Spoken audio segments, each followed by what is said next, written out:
Bismillahirrohmanirrohim. Assalamualaikum warahmatullahi wabarakatuh. Pak Jokowi, perkenalkan saya Utami. Saya adalah ibu rumah tangga dengan anak satu. Sekarang anak saya sekolah di Amerika, di Los Angeles, untuk mengambil community college, dan sebentar lagi transfer insya Allah ke Universitas California. Saya tidak sedang mengeluh, Pak, karena selama saya hidup di negeri ini, semua masalah saya harus mencari solusi sendiri. Saya kadang berpikir bahwa menjadi pemimpin itu tidak mudah, karena kebetulan saya juga punya perusahaan konsultan, Pak, kecil-kecilan. Saya punya 44 klien di Indonesia ini. Saya adalah konsultan yang menangani sistem. Jadi saya membuat sistem, lalu mengaplikasikannya dan mengaudit tentang bagaimana implementasi sistem dan bagaimana sistem itu diolah oleh perusahaan, dan melakukan auditing, membandingkan antara sistem yang dibuat dan practices yang mereka lakukan. Saya cuma sedikit curhat, Pak, tentang situasi akhir-akhir ini. Sebenarnya saya tidak mau berbicara, saya bukan orang politik, saya bukan orang partai, saya ibu rumah tangga yang berkarya, berkarir untuk bertatih-tatih membantu suami saya untuk bisa membiayai sekolah anak saya, karena kebetulan anak saya adalah anak dengan talenta yang luar biasa. Dia seorang desainer komikus, juga writer untuk skrip skenario, tetapi bangsa ini tidak melihat anak-anak di industri kreatif. Maka saya bertatih-tatih, kalau orang Jawa bilang, saya makan tahu dan tempe. Yang penting saya bisa membiayai anak saya ke Amerika. Alhamdulillah, Pak, anak saya sekolah di Amerika dengan IP 3,7, dan sebentar lagi dia akan transfer dengan rekomendasi profesornya untuk masuk Universitas California. Semoga Allah memudahkan. Saya tidak sedang curhat tentang anak saya, Pak, karena saya juga tidak mau curhat kepada siapapun. Saya mencoba membantu menangani semua masalah yang muncul di rumah tangga kami dengan bertatih-tatih sendiri dan tidak berharap pada siapapun. Tapi, Pak, saya sungguh prihatin dengan keadaan bangsa kita hari ini. Saya merasa keberadaan Bapak sebagai pemimpin itu tidak ada. Karena saya juga konsultan, saya paham bagaimana fungsi dan peranan leader. Ada tes leadership, Pak. Kebetulan saya, meskipun ibu rumah tangga, tes leadership saya optimal. Saya pada peringkat 22. 22 itu titik tertinggi seorang leader. Di mana leadership itu bisa sebenarnya dilihat dari gestur, itu bisa, Pak. Nah, saya dalam hal ini ingin menyampaikan ke Bapak, selama periode Bapak menjabat sampai dengan hari ini, saya perhatikan Bapak itu hanya berbicara tentang pendukung Bapak, partai Bapak, tim sukses Bapak, orang-orang di seputar Bapak. Bapak lupa bahwa ketika Bapak sudah menjabat, itu partai Bapak harus Bapak letakkan.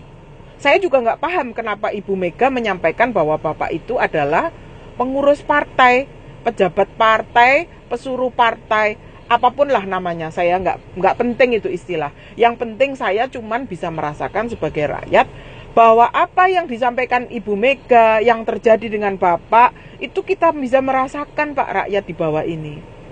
Apalagi terlebih-lebih, Pak, dengan aktivitas-aktivitas pro kontra, aktivitas yang saling membawakan misi-misi tertentu bagi kelompoknya masing-masing. Itu keberadaan pemerintah tidak ada. Saya mengilustrasikan begini, Pak.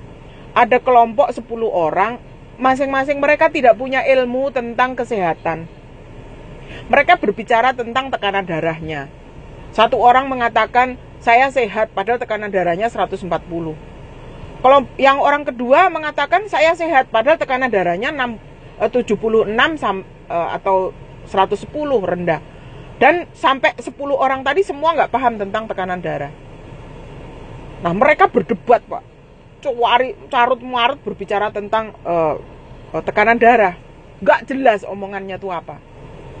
Dokter pun menyampaikan, mengasih tahu mereka bahwa harusnya tekanan darah itu, Bapak mendengarkan saya sebagai seorang dokter, yang normal adalah 80-120. Itu dokter itu, Pak, sudah tidak didengar lagi sama orang-orang 10 tadi.